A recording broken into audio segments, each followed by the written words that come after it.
Hello, everyone. My name is Ryan Mossor. That is one of my best friends, David Kahoun, and you're locked into another episode of the Commissioner's Couch Fantasy Football Podcast. Tonight is Season 2, Episode 16, the 29th episode overall, David, and there's a different kind of buzz in the room tonight, I would say. You feel it the second you sit down, man. This is one of the episodes that reminds you of why fantasy football is the greatest game on the planet, Dave, because it's so fun. Because tonight we're stepping into the format that built this entire community, I would say. Today we're doing a full 12-team standard fantasy football mock draft. No rookies only, like we previously done. No dynasty only. No super flex. Not a niche format. For the diehards. This is the draft. This is the one that your coworkers play. This is the one where your family league argues about every August. This is the one that fills message boards, group chats, and office trash talk for 5 straight months. Standard scoring, 12 teams, every NFL player on the board. This is the format that makes half of us all fall in love with fantasy football in the first place, and the format that still brings out the strongest opinions, the biggest surprises, and the most heated debates. Because when every player is available, when every strategy is viable, and when every pick shapes the board for the next 11 teams, you find out real quick who actually knows what they're doing, and this is, I'm fired up, David, for this one. Tonight isn't just about rankings or, it's about philosophy, I would say. It's about roster construction. It's about understanding value in a room where every manager just thinks that they are the smartest one at the table. Usually it's me. We're going to go round by round, pick by pick, talking through all the selections or decisions, the pivots, the reaches, the steals, and the moments that the board forces your hand. This is the closest thing that you can get to draft day adrenaline without the countdown clock that's actually in front of you. So settle in, get comfortable, grab whatever you're drinking tonight, and let's get into this full 12-team standard fantasy football mock draft. Let's do it. This is the most popular draft system style model you want to talk about, whatever you want to say. It's the most popular way to play fantasy football, what we're doing tonight. So this is going to be huge, helping you. We're here at the end of June, and we still have some time before the season starts, but this is going to be really, really critical and helpful for you as you prepare for the upcoming season. But real quickly, if you are following along with us and have been rocking with us this whole time, please go ahead and like, comment, subscribe, follow us wherever you are at. We are there. We are on X. We are on Instagram. We are on TikTok. We are on YouTube. Pretty much everywhere that you are, we're trying to be there. So go ahead and give us a follow, subscribe to us, turn on notifications, because you're not going to want to miss any of the content we've got coming up as we gear up into this NFL season and fantasy football season. You can also find us wherever you get your podcast as well, so that would be Apple Podcasts, Spotify, Boom Player, Podbean, pretty much everywhere you get a podcast, we're there as well. So go ahead, turn on automatic downloads, and leave us a 5-star review, because we are trying to grow, and we're growing rapidly. So you don't want to miss out on this awesome ride. Yes, definitely. Also, real quick, we are brought to you by Mossor Moments Photography. We are a husband and wife photography team based in Cleveland who specialize in providing the best wedding photos in Northeast Ohio. Check out our website at mossormomentsphotography.com. That's MOSSOR, momentsphotography.com. David, how you been, brother? I'm good, man. How are you? Dude, I'm good. I'm exhausted. I ended up going to Cincinnati to do the Scott Fishbowl Fantasy Cares. Yeah, how was that? Charity fantasy football event. It was awesome, dude. It was a lot of cool. It was this giant venue. It was think bowling, but with footballs. So it's like on a raised platform. There's bowling pins, and it's like 40 feet. You throw footballs and knock them down. A lot harder than you think, actually. A lot harder. I believe that. Especially when it gets awkwardly shaped. When you get the 1 or 2 pins, it's very difficult. But yeah, we all showed up there. Probably about, I don't know, I think there was 10 leagues of 10 people, so 100 people there, and we had food included, and we all just I don't know, there's probably 10 or 15 Browns fans there, which was really cool, just because it's in Cincinnati, so we're in enemy territory, but a lot of fun. The league was totally weird with the tight ends, so it's tight end premium, and then the tight end also gets a point if it's a first down, and they get a point if it is a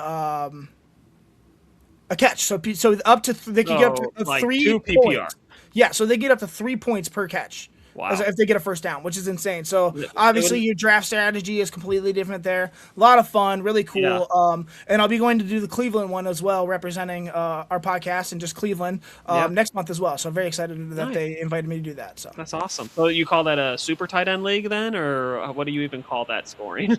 a headache. I don't That's know. like ultra tight end premium. Yeah. Yeah, I got my tight end 6 in the 4th round with Harold Fannin, so that tells you something. So There you go. there you go. Nice. Well, yeah, I'm doing well. Life is good here. We are still in the middle of home renovations, but we got all of our flooring laid down. We got all the doors out. Got our kitchen done. So we're just Nice. kind of getting inch by inch closer and closer to finishing up here. So yeah, I'm excited to get it done.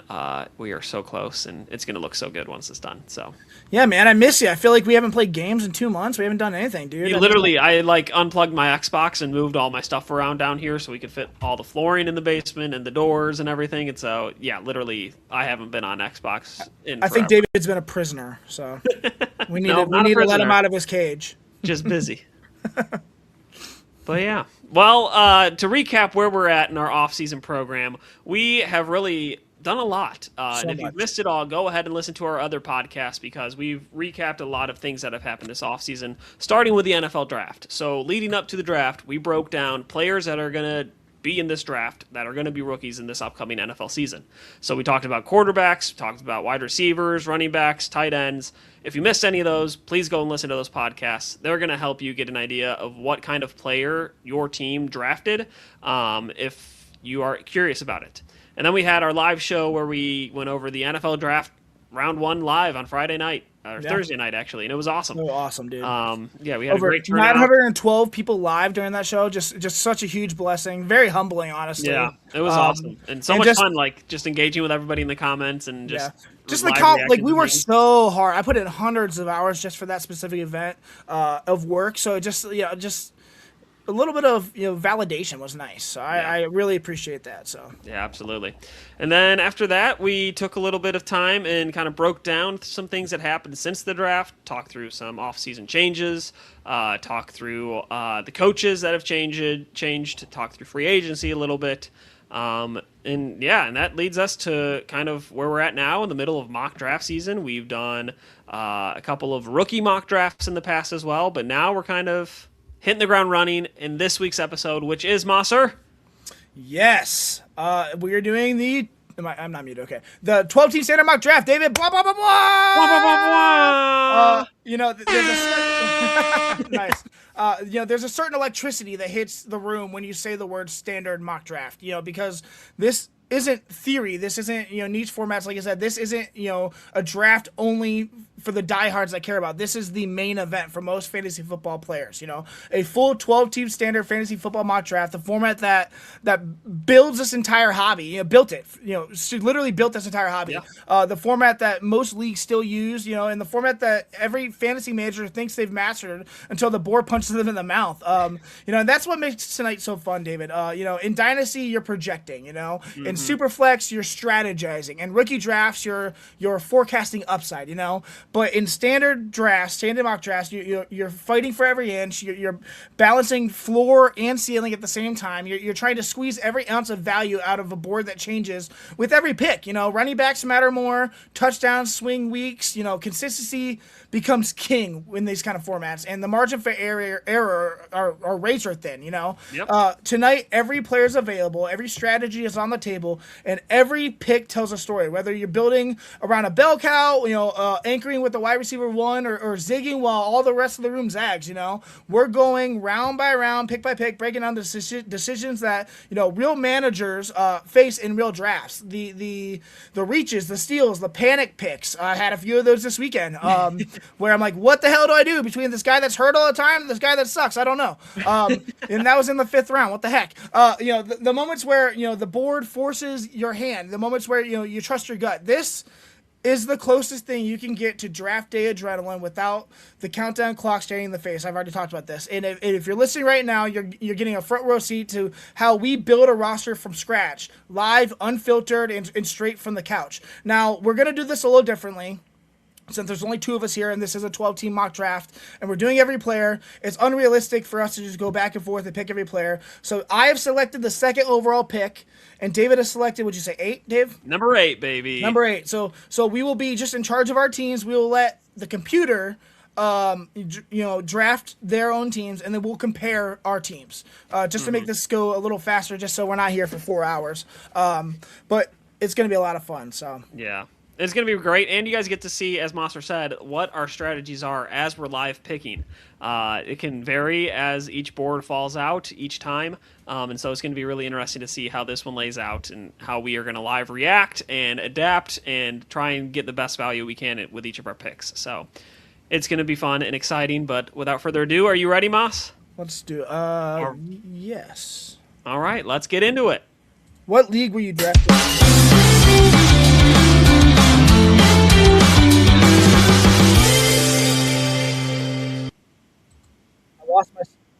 Where'd you go? Sorry, I'm here. Okay. What'd you say? Sorry. I lost my sleeper room. I'm going back into my phone real quick. Sorry. Oh, yeah, you're good.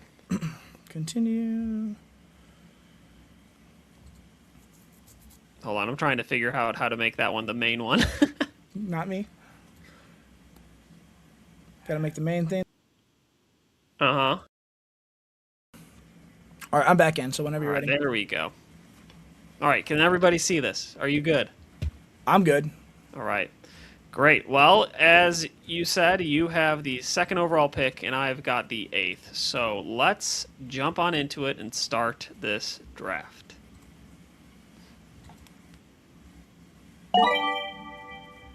Congratulations, Mossor. You are on the clock here at pick number 2. What are you thinking? Wow, Bijan number 1. So it was interesting. I was just telling David that before the show that at this live draft event that I was at, there was probably more than half of the leagues that were there at 101. Puka Nacua was the 101 pick, which I thought was really interesting. I would have went Bijan there as well, but I am gonna go Jamar Gibbs. Jahmyr Gibbs. Do you want to pick it, or do you want me to? It's all you. You got it. Oh, got you. Okay. Yeah. All right. We'll okay. let the computer do their thing and take all these picks, and then here I am sitting at number 8. All right, real quick. Yeah. Gibbs at the two spot in standard leagues is the kind of pick that I think tells the entire room exactly what type of roster you're going to build. Explosive, touchdown driven, build around a player who can flip a matchup with one touch. In Detroit's offense, Gibbs isn't just a change of pace guy anymore or a guy with a shared backfield. He is the lightning bolt they designed the game plan around. This guy, the Lions lean on him in scoring territory. They scheme him into space, and every time he gets the ball, the defense has to account for the possibility that he's taking it 40 yards to the house. And I think it's standard scoring that matters even more. You're drafting for chunk plays, for touchdowns, for efficiency over volume, and he's going to have volume too. So he's going to check every one of those boxes. He gives you elite weekly upside. He's tied to one of the most stable offenses in the NFL, and he's a rare back who can win you weeks without needing 25 touches to do it. That's why I picked him. So. Yeah, no, I think it's a great pick and a great value. The way that this board has fallen with so many running backs going early, and we're now sitting at pick number 8 with 55 seconds left. I'm going to try and fill some time. Are you? That's so strange that 5 running backs went first. Too. I know, that is so strange. So here at this pick, I feel like the value for a player like Jackson Smith-Njigba is just screaming in my face, and I feel like I have to take him. Okay. I feel like there's opportunity to get running backs on the next 2 to 3 rounds, and still find good value here without reaching. And so I feel like when a player like Jackson Smith-Njigba, who was the wide receiver 1 last year and should put up very similar numbers this upcoming year, it screams values to me. So I'm just going to take JSN right here. Yeah, wide receiver 1. Then it went Kenneth Walker, Ashton Genty, Devin Achane, Marion Hampton, Jeremiah Love, Drake London, Saquon, CeeDee Lamb, and then back to me. And so again, Jeremiah Love before all those guys. Running backs. I don't know what this computer is thinking, but it is drunk on running backs right now. I was really hoping that somebody was gonna fall to me there. I thought that they would, but okay, here we are. So now this is where I feel like I can go either one of 2 draft paths here for strategy. Okay. I can either go 0 running back strategy or hero running back strategy. I think I'm You got leaning the towards. hero. I think I'm leaning towards zero running back strategy and just taking Amon-Ra St. Brown here, who's still going to have great upside and great high floor as well, and pairing him with another awesome wide receiver and just have that duo lead me. And so I think that's what I'm going to do. See what kind of running backs I can get in the next round, in round 3. But Amon-Ra St. Brown is who I'm picking here. Yeah, he's gonna be a first round pick too in both leagues. So that's a good pick. Yeah. This is crazy. All right, we're back to you, and your Pookie just got picked sniped right before you, Trey McBride. He did. All right, so yeah, this is a situation where, yikes. I mean, you got Malik Neighbors, who has all the potential in the world, but you don't know how he's coming back from that injury, when he'll come back from that injury. And honestly, saw some videos of him at a softball game recently where his knee looked not good at all, brother. I want to talk about that. Yikes. Yeah, especially as a dynasty holder. I'm a little nervous, but whatever. Yeah. You know, I'm not expecting him to be playing right off the bat, you know. So I was hoping that I could get one of those top receivers. I think I still might. What pick is this? This is 211. 210. 11, you're right. I'm going to go George Pickens, I think. All right. I like it. Good value for a wide receiver 1 type of option there in Dallas. Should put up good value. And if he gets traded, might even put up more value. So I like Well, I don't think he's going to get traded. He did say that he wanted to play. He's going to play on the franchise tag, and I think he said he wanted to play with the Cowboys. We'll see. Okay. We'll see what the Cowboys do. But I think this is kind of the pick that makes your roster feel dangerous in the best way, you know? Yeah. George Pickens at the back of the second gives you a true perimeter alpha. We saw that last year. A receiver who wins with physicality, with body control, and that throw it near me and I'll make it work kind of attitude, you know? Yeah. Especially with, confidence. That's the word. You know, that plays heavily in any scoring format. And now, he's in Dallas, tied to an offense that he actually leans to his strength. We saw that what he was able to do last year when CeeDee Lamb was off the field. Even when he was on the field, George Pickens was a top 5 receiver. They're going to feed him in isolation routes, let him bully corners and trust him in the red zone. And in standard scoring, that's exactly what you want. A wideout who doesn't need 10, 12 catches to matter. He just needs a couple of chances, and he turns those into chunk plays and touchdowns. I think Pickens gives his team a little attitude, explosiveness, and weekly upside that I think is a big steal at 211. So, Yeah, I think it's good value. I like it a lot. So who are you going to pick here at 3-2? 302. Yikes. You went with my guy, Brock Bowers. I love that pick, actually. All right. So after Brock Bowers got picked at 302 by Mossor, it went Josh Allen, the first quarterback taken at 303, Nico Collins 304, Malik Neighbors 305, Chris Olave 306, Rashee Rice 307, and here at the 308 is where I am picking. Hold on. Let me talk about Bowers. Gee, Go for it. Making me skip on your Pookie. He is my Pookie. He's at the top of the third. I think he gives you a positional advantage that most team in this league simply won't have. He's not built, like the typical tight end. And Vegas doesn't treat him like one either. They move him around. They feed him. Give him space touches and let him operate like a featured weapon instead of a safety valve. With standard scoring, what you're really chasing is touchdowns and explosive plays. And Bowers is going to bring both of those right away. He's already one of the best run after catch players at the position, maybe in the NFL in terms of just bigger guys. He's a nightmare in the red zone, and he's attached to an offense that's going to give him every opportunity to be the weekly difference maker. So yeah, him at 302 was it? Absolute steal. Yeah, 302 is a great pick, especially because I feel like he's the most sought after tight end, and if you get him as a second tight end off the board in the third round, that's great value. Yeah. So here I am sitting at 308, and I'm also feeling torn here.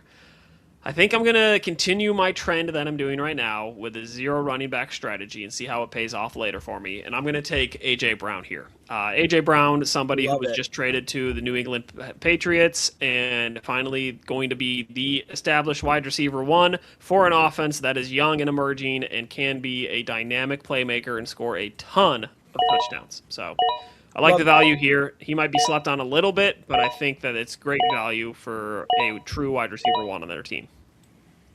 So after A.J. Brown, I went to Breece Hall at 309, T. Higgins 310, Tet McMillan 311, Travis Etienne at 312, Javonte Williams 401, Luther Burden 402, which is surprising to me, Bashal Tootin at 403, also surprising, R.J. Harvey at 404. Surprising how for Burden?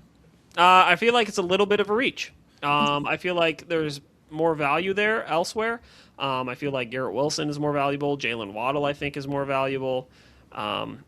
And I don't even know if Luther Burden's going to be the wide receiver 1 on his team. And so the fact that he's being picked as a wide receiver 1 is a little bit concerning to me. So I do agree with the Garrett Wilson and Waddle, Judkins. There's definitely guys who I would pick ahead of him, but he is rising. I'm telling you, rising up boards everywhere, David. I believe you. By the way he played at the end of the season, they're projecting a lot of fantasy players are projecting him to actually be the wide receiver 1, and demand more of balls in this offense. Obviously, DJ Moore is gone. You'll have to figure out with the Dunze and Colston Loveland where that mix is. But a lot of people think that this guy is the alpha in this offense. I do think that in the 4th round this is a reach for me, but I'm not surprised by it for sure. So I just want to throw that out there. Yeah. A lot of podcasts, a lot of experts, everyone is on Luther Burden this year. See, I feel like I'm higher on Roma Dunze and Colston Loveland than I am. You've been on Roma Dunze for 2 years since you drafted him. I am. All right, so here I am at pick 405, and I'm still not have a running back. I've got Jeremiah Smith, Amon-Ra St. Brown, A.J. Brown. So here I'm going to take somebody who I'm a firm believer in, and that would be Quinshon Judkins, running back for Cleveland. I think he's going to have an absolutely monster of a year. The quarterback situation there is a little bit dicey right now. They don't know what they're doing, and I think that they're going to get back to establishing the run game, and somebody like Quinshon Judkins could have a phenomenal year. So, yikes.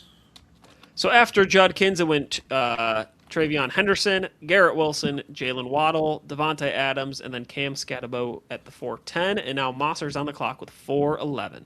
All right, and let's see what my team is. We got Gibbs, Pickens, Bowers. I'm going to do something that fantasy managers refuse to do for the past 4 years and draft this guy right here. David Montgomery. That's a great pick, actually. I love that a lot. Why did I say that? Because obviously Gibbs and Montgomery were on the same team for so long. Obviously, it was not in your best interest to draft both of those guys relatively high in your draft. But I don't think that this pick gets like the flashy reaction. But every seasoned fantasy manager in the room nods because they know exactly what I locked in. Bankable production for David Montgomery. In the 4th round of a standard league, especially late, I think it's pure value. Houston brought him in to be the steady heartbeat of that backfield. The guy who handles the dirty work, the short yardage, the red zone carries, and the drives where they want to control the tempo. And in standard scoring, that role is absolute gold. He's not sharing high-level touches. He's not coming out the field and scoring territory. He's a type of back who quietly stacks up, 70-yard games and punches in a touchdown or two that swings matchups. He has shown time and time again that he is a great back. Obviously, Gibbs is better.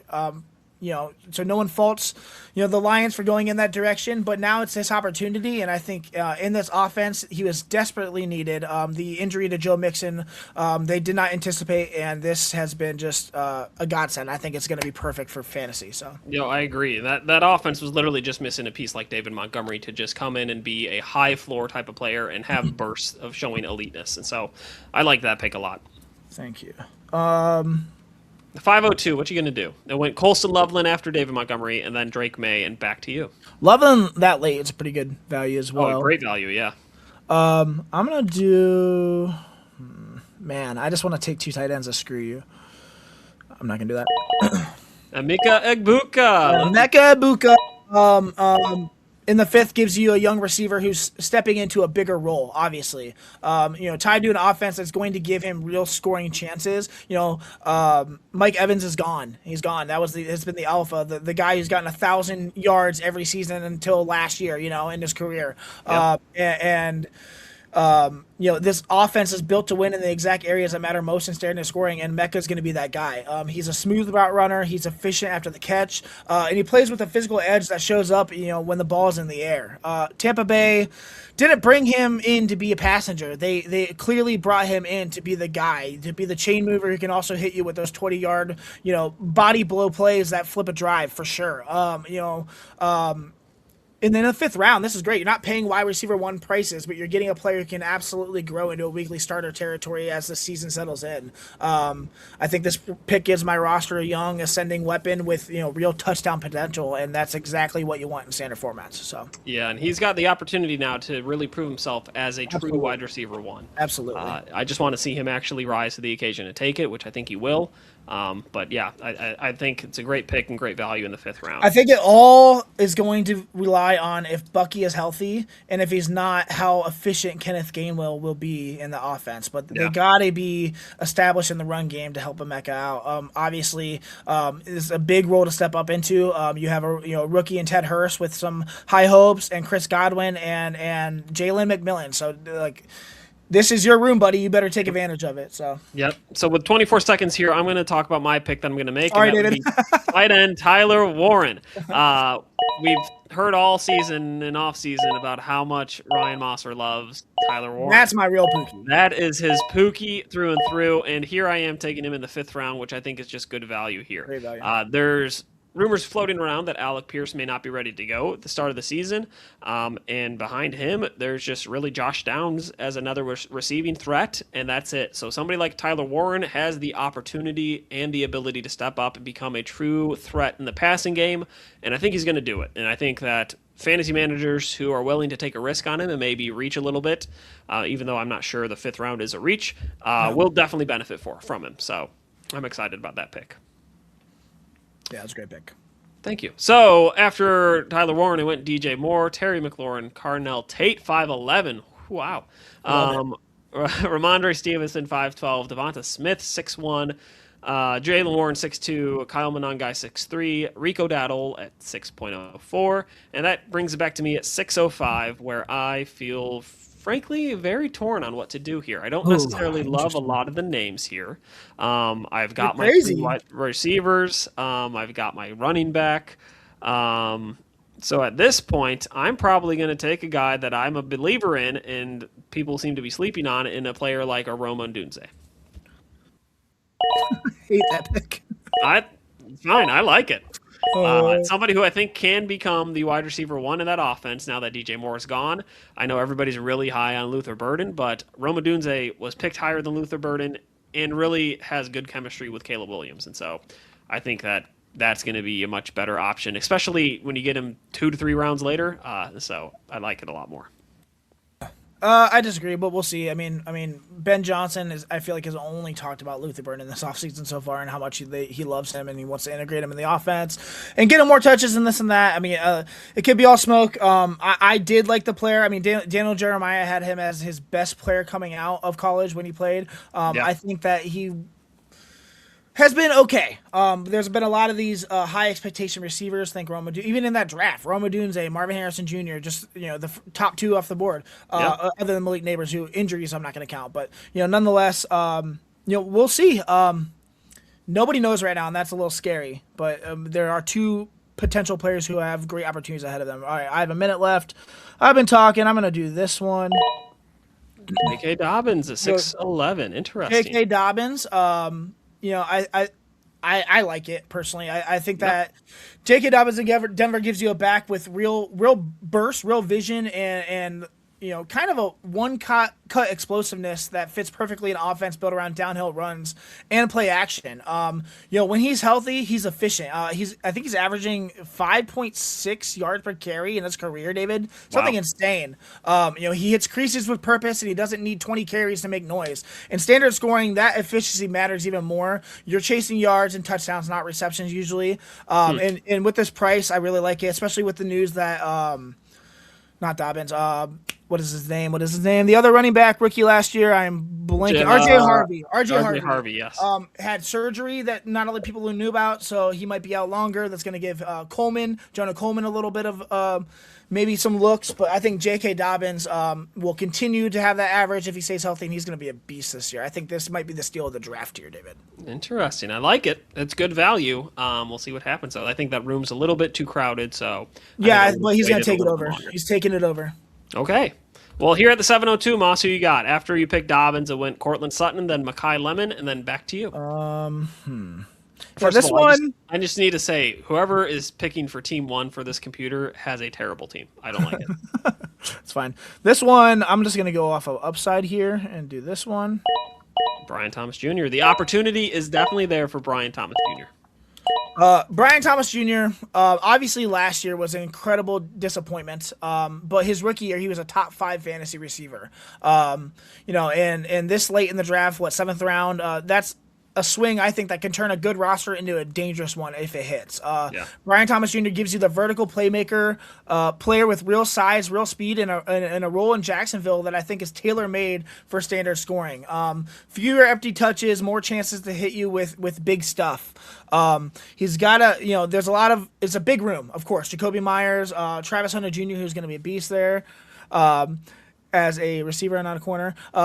It's Parker Washington even, who stepped up greatly last year. But Brian Thomas Jr. has been an alpha in this league, and I think he will be again this year.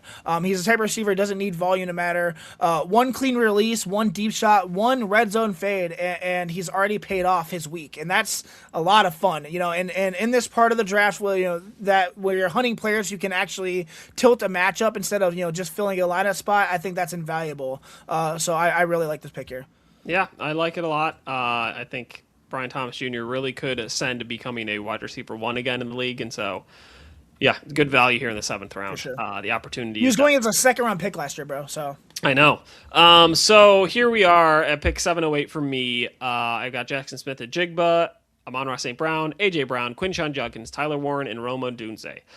Here, I'm just going to take the best player that I think is available right now, and that would be Jalen Hurts. A quarterback that could finish as a quarterback 1, could be improved now that A.J. Brown's out of the mix, and I think there's potential here for him to do well, so I'm going to take him. And then I mute myself so I can sneeze, and then after I picked Jalen Hurts, it went Jacoby Myers, Blake Corum, Sam Laporta, DK Metcalf, what's his first name? Something Wilson. Michael Wilson. Thank you, Michael. I want to say Marvin, but I was Marvin. Marvin Harrison, same team. I'm tired. Jackson Dart, Chris Godwin, and then Brian Robinson, not Bijan Robinson, the other Brian. Don't make that mistake. Yeah, please don't. So then that brings it back to me at 805. I just picked Jalen Hurts, and I think my team is hurting for a running back, but I'm not going to reach on it. I'm going to try and take the best player available, and that would be Marvin Harrison Jr. here. Love that pick. I think here in the 8th round, he's still a wide receiver 1. He gets picked later than Michael Wilson. I'm just shocked. But yeah, he's there for me at 805, and I'm going to take him. And now my wide receiver room is really set with Jackson Smith at Jigba, Amon-Ra St. Brown, A.J. Brown, Rome Odunze, and Marvin Harrison. I like it, David. I like it a lot. All right, so I am usually a believer in the late round quarterback method, the J.J. Zacharyson method, where you take a quarterback late round, because if you're not getting one of the top guys, 4 through 10, they're usually about the same. So yeah, similar to tight end. I've been holding off for a long time here, and I don't really love the quarterbacks coming up. So I think I'm going to hold off a little longer, but I don't know what I want. So this is kind of dumb. This is not a great. I'm going to go here just because of the potential. Well, yeah, sure. Bill Krosky-Merritt. There it is. I love it. And then Jadarian Price. Wow, also a bit of a surprise. They're at 8-12. And then starting the 9th round off, team number 1 picks Alec Pierce, 901. Yeah. It was actually between Bill Krosky-Merritt and Jadarian Price for me, just to get another running back in there. I mean, right now, both these guys are RB1s. We'll see. I don't know. Krosky-Merritt, they did not bring many. They brought in Kaytron Allen. I actually like Kaytron Allen out of Penn State, but they brought him in the late in the draft. I doubt he'll be anything this year. He's a running back 1, and at least he's established for a year, so that's why I decided him over Price. But Krosky-Merritt runs with a downhill, no nonsense style that coaches love in short yardage and red zone situations. Washington has shown they're willing to mix backs based on situation, obviously. obviously. But he's the type of runner who can carve out, the dirty work touches that actually matter in this scoring format, I think. He's efficient. He finishes runs, and he doesn't need a huge workload to make an impact. Got to hold on to the ball a little bit, and last year he wasn't given the best opportunity. So many injuries. So we'll see. I like the upside here for sure. The offense should be better. I'm looking for more yards per carry for sure. That was a big disappointment last year. Yep. But I do like the player. He has the opportunity to be the running back one. I think he will be, and I'll take that upside for sure. So 30 seconds to pick at 9:02. Gosh, 9:02. Dude, this sucks. I'm going to go, man.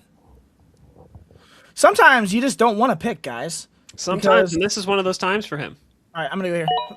George Kittle, I like it a lot. It's a great pick, honestly. Yeah, I already have Brock Bowers as my tight end 1, but George Kittle as that.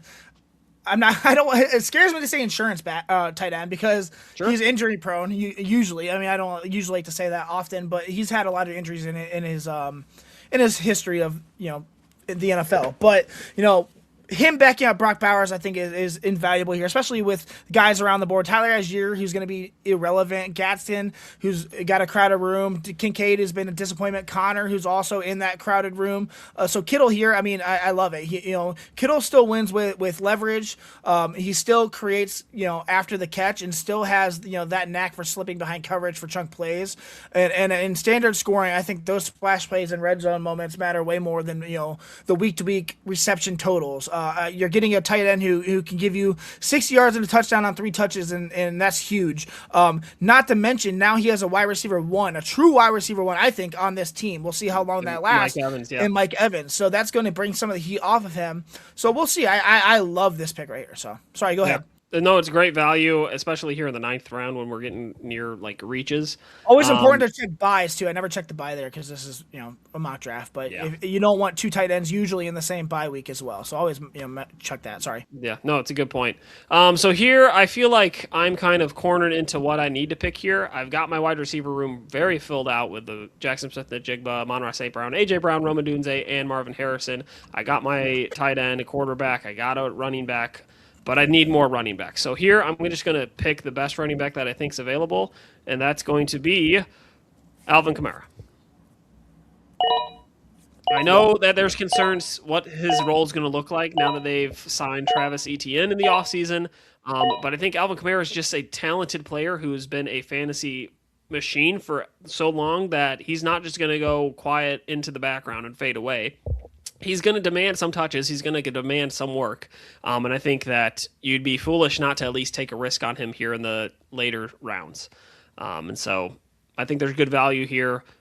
All it takes is a Travis Etienne injury for him to be in the running back 1 category again. And so I think there's good value here. I like it. Thanks. So that brings me to 10:05. After I picked Kamara, went Mark Andrews, Jake Ferguson, Parker Washington, Dallas Goedert, Trevor Lawrence. Thank you. Zach Charbonnet, Dak Prescott, and Patrick Mahomes. And so we're seeing a lot of quarterbacks come off the board lately. This is kind of the time to start getting your quarterback 1. I've already got my quarterback 1. So here at the 10:05, I'm going to try and just find some good value in a player. And I'm going to probably get... I don't really need a wide receiver. I would like to get a running back, but I'm kind of torn on who. So I'm going to take a chance here on a player that I liked a lot coming out of college, and that would be Jonah Coleman here at the running back position. My RB2 of the draft. Yeah, he's talented. I just hated the landing spot like we've talked about. Denver is going to be doing the running back by committee thing, but if he can really establish himself and find a good role for himself in that room, he could really find a lot of value in the fantasy world. So I don't hate the value here in the 10th round. Yeah. Let me look at my team real quick. Here, you've got Jahmyr Gibbs, George Pickens, Brock Bowers, David Montgomery, Mika Ibuka, J.K. Dobbins, Brian Thomas Jr., Bill Krosky-Merritt, and George Kittle. All right, ready for this one? I'm ready. Who is it, Moss? Tell us. QJ, Quentin Johnston. This is the exact kind of double-digit round pick that I think is going to shift a lot of leagues this year. For some reason, he's dropped this far. People forget. Yeah. Yes, he was a huge disappointment the first few seasons of his career. But last year, for I'd say the first 3/4 of the season, he was a wide receiver 1, and not only that, but a top 5 receiver in the NFL and fantasy. It was insane. He was on fire, literally. Insane. Over Keenan Allen, over Ladd McConkey, and then eventually we saw that Keenan Allen started taking more of those reps away from him late in the season. But nonetheless, like, Keenan Allen's not there anymore. They have Brenton Thompson is a different type of receiver than this guy. I think QJ now has a fully established role in this offense, and I think he's going to be great. He's got the size, he's got the burst, he's got the ability to win after the catch, and now he's on a Chargers offense that, desperately needs someone to step up in a real role behind, their top options, or just to be that top option. So yeah. I love this pick. I think this is a kind of a boom or bust, but I'm leaning on the boom this late for sure. So yeah, I feel like it's a good value. Absolutely. You're picking your wide receiver 5, 4? Yeah. Yeah, and he was a at the very least, he rides your bench all season, and at the very most, he becomes your wide receiver 2 or 3. So, great value there. All right, I'm up again, and I'm going to do this one. Tell us who it is. Matthew Stafford, quarterback for the Rams. MVP of the league last year, and I got him in the 11th round, guys. A rock-solid veteran grab in the double-digit rounds for sure. Matthew Stafford gives you exactly what you want out of a late quarterback in a standard league. Stability, experience in an offense that honestly lets him push the ball when the matchup calls for it. You got Puka Nacua. You got some Kyron Williams. He just got some great options on that team. Devontae Adams in the red zone was lethal last year, guys. Yeah. He's still one of the best anticipatory, throwers in the league, even at his age. He's surrounded by playmakers who can turn his accuracy into huge chunk gains, and he gives you a weekly floor that keeps your lineup from bottoming out. You're not going to draft him for the rushing, obviously. You're drafting him because he can still drop 275 yards and 2 scores on any given Sunday, and that's more than enough to keep you competitive at quarterback. If I'm going late round QB, this is exactly the type of guy I'm trying to look for. So.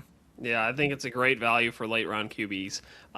You just got to make sure he stays healthy. That's absolutely the only thing that you got with him at his age. His back going to hold up. I hope so, because he's dynamic and explosive and just really great when he is. MVP caliber player. So here at the 11:08, I am kind of just looking for best player available, and so I'm probably just going to pick Travis Kelce here as my tight end too. Yes, he's getting a little bit older. Yes, he's getting a little more dinged up. Was kind of torn between him and Isaiah Likely, in all honesty. But I think Travis Kelce is going to have more volume and more opportunity to really catch a lot more touchdowns than I think Isaiah Likely will at this point. And so I like the pick here. My tight end 2, Tyler Warren, and Travis Kelce. I feel like it's good value there.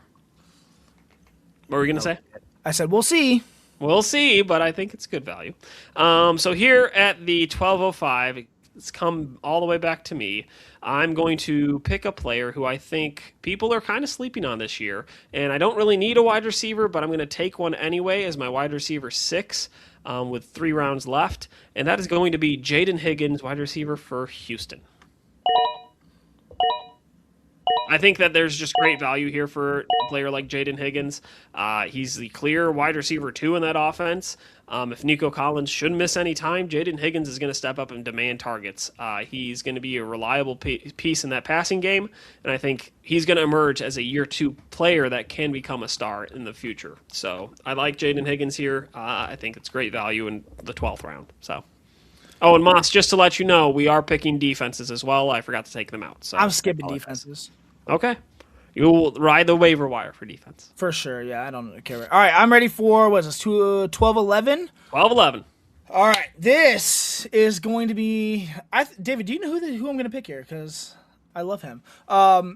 This is my breakout player of the year right here, okay? Josh Downs. I knew it was coming. Josh, I love Josh Downs. I talked about him last year thinking that, this offense, he was going to break out, and it's only a matter of time. And now I think it's finally here, guys. It's happening. They have Alec Pierce, who they gave him a ton of money to. I don't get it. You don't get it. We don't get it. We don't understand. He's not, but yeah, he's not a wide receiver one. He's a one-trick pony, and that's kind of weird. They have Tyler Warren, who's going to be their top option. Just going to be. He's an absolute monster. But Josh Downs is going to be a matchup nightmare in the middle of the field. He is going to get open. He's going to be, short in intermediate routes. He's going to thrive. Think slants, hooks, stuff like that, digs. And his yard after catch ability is amazing. I really like the player. He's the type of receiver who finally has the ecosystem he needs, And I really, really love this upside here. He's my breakout player of the year, I think. I think he's going to be very good this year. So yeah, I love the pick a lot. I think there's a lot of value here, especially if Alec Pierce does miss time to start the year.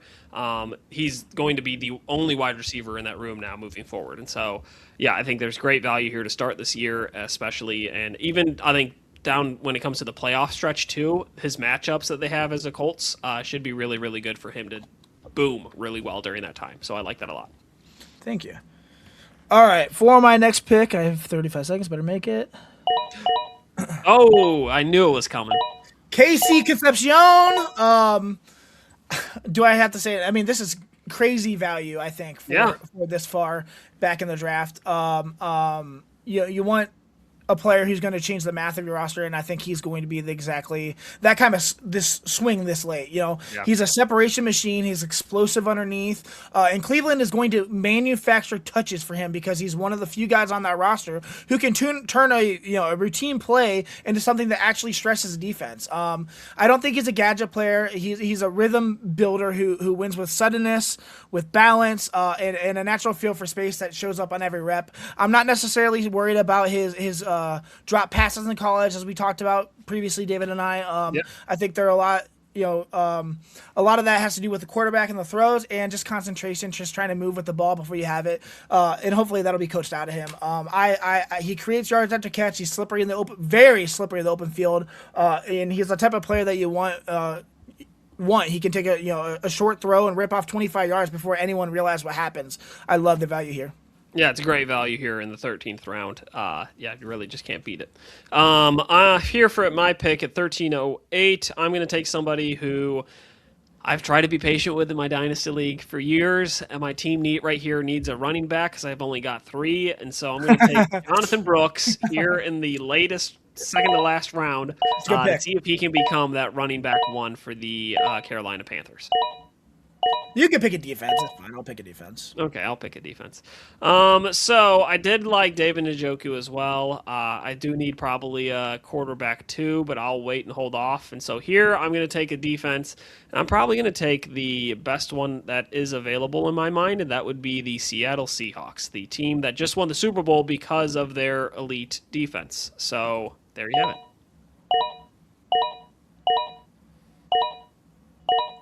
Oh, these defenses are but. I just realized the team that I actually wanted wasn't even picked yet, so you should probably pick them.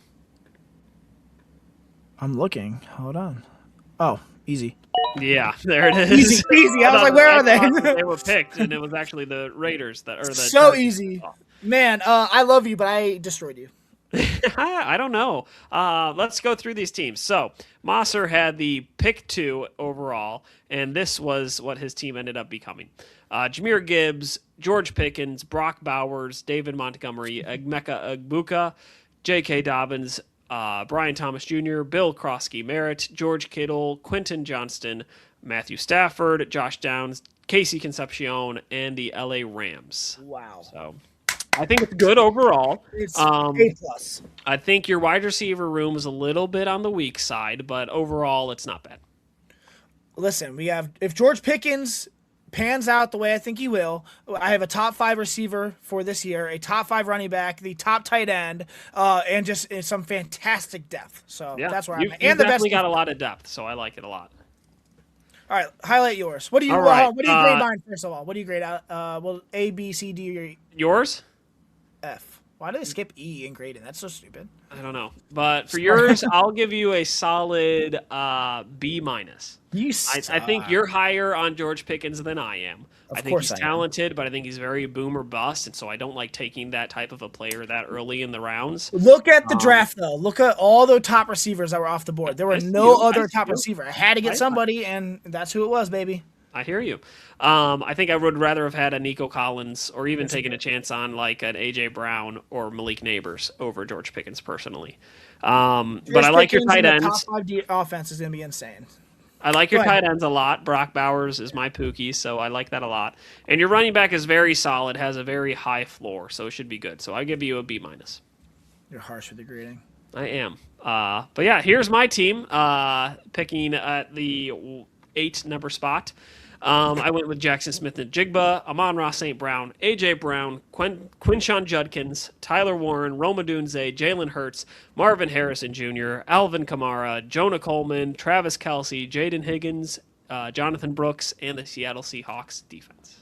Yo, people watching, drop in the comments who you think won. Ryan or David. Now. I need to know why I beat Mossor. Respectfully, your receivers are insane, of course, the top 3, but your running backs suck. Your top running back is a guy who's coming off an injury and is in a questionable offense at best with every single piece on the offensive line being brand new. I get it. My running back room is rough, and I went with a strategy. I even said I'm going to go with a 0 running back strategy.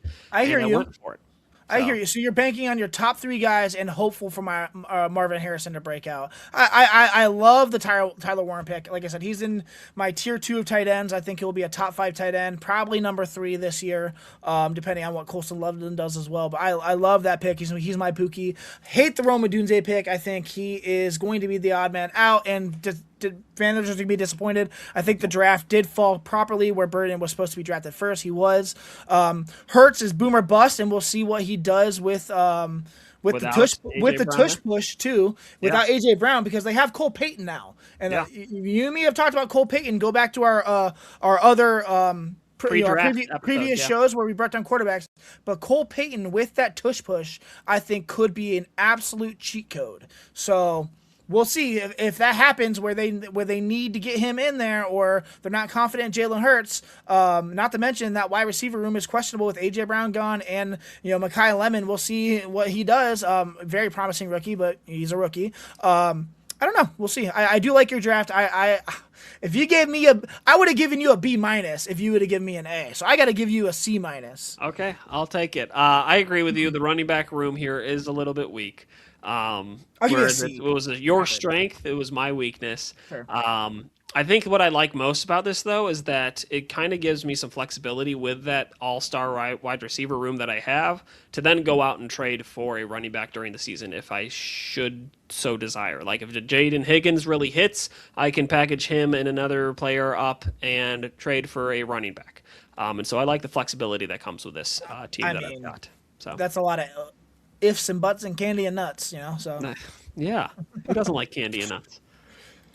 So yeah, there you have it. Please put down in the comments who you think won. I am partial to my team, but we'll see.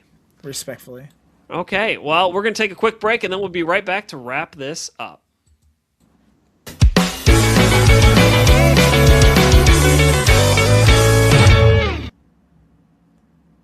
And we're back. David's muted. I cannot hear you, David. Hi, there you have it. Our first ever redraft mock is done. It was really fun, man. I had a lot of fun doing that. It was a good time. I love doing mock drafts, so. Yeah, I do too. Drop that call to action, baby. All right. Well, if you're really enjoying all the content that we've got going on, please go ahead and follow us wherever you are at on social media. We are trying to be there. So we're on X, YouTube, Instagram, TikTok, Facebook. Wherever you are, we're trying to be there. So please go ahead and like, subscribe, and comment. And let us know who you think was a better drafter, me or Mossor. I think it was me, but we'll find out. And then if you are listening in podcast form, go ahead and subscribe to us wherever you are getting your podcast from. And please be sure to turn on automatic downloads. We want to be where you are as well and in your ears, helping you get an edge up on your fantasy football leagues this year. So please turn on automatic downloads and leave us a review. Yeah. I just want to take one more moment to thank our show sponsor, Mossor Moments Photography, which, if you haven't already known, is my business that my wife and I, Hallie, run together. Mossor Moments Photography is our husband and wife wedding photography team based right here in Cleveland. For the past 10 years, Hallie and I have had the privilege of photographing more than 100 weddings across Northeast Ohio and beyond. Every single one of those weddings was shot together, just the two of us, working side by side, capturing the day as a true team. What we care about most is telling the real story of a wedding day, the genuine moments, the emotion, the little interactions that actually matter years later. We want couples to feel comfortable, natural, and completely themselves in front of the camera, and we approach every wedding with that mindset. No stiff posing, no forced smiles, just honest, meaningful images that feel true to who you are. Cleveland is home, but our inspiration comes from everywhere we traveled and every couple that we met. And whether it's a backyard ceremony or a full-scale destination wedding, we bring the same warmth, the same consistency, and the same passion to every single shoot. If you want to see our work or learn more, you can visit our website at mossormomentsphotography.com. That's MOSSOR momentsphotography.com right there on your screen. Thank you. All right, David. Oh, guys, that's a wrap. Let's do it. That's going to do it for season 2, episode 16th, our 29th episode overall, David, of the 29 of the fantasy football.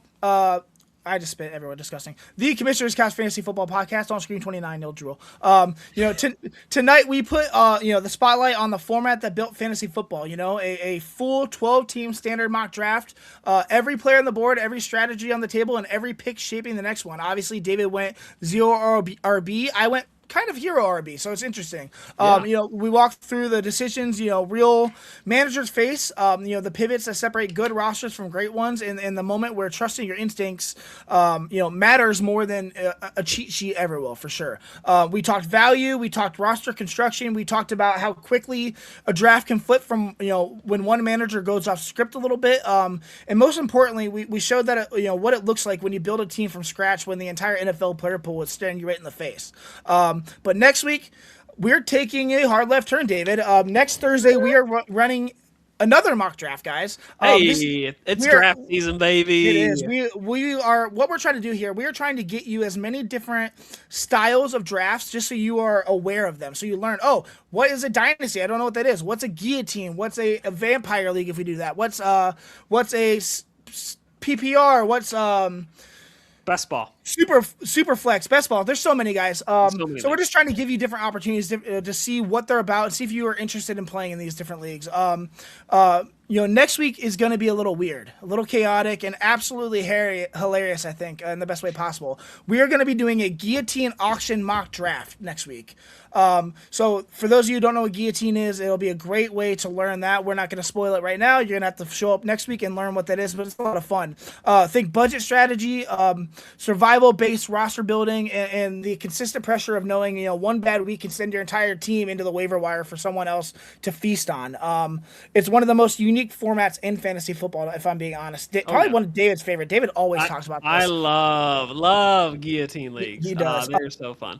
Yeah, and it forces you to think completely differently about value, spending, and just overall risk. If you never played a guillotine league before, if you want to, sharpen your auction instincts, next week's episode is going to be right up your alley. It's a lot of fun, guys. For David Kahoun, follow him at David Kahoun 24. I am Ryan Mossor. You can find me at Dynasty CLE. This has been the Commissioner's Couch Fantasy Football Podcast. We will see you next week. Take care of yourselves, take care of each other, and as always, we'll see you back on the couch next week. Good luck. Good luck.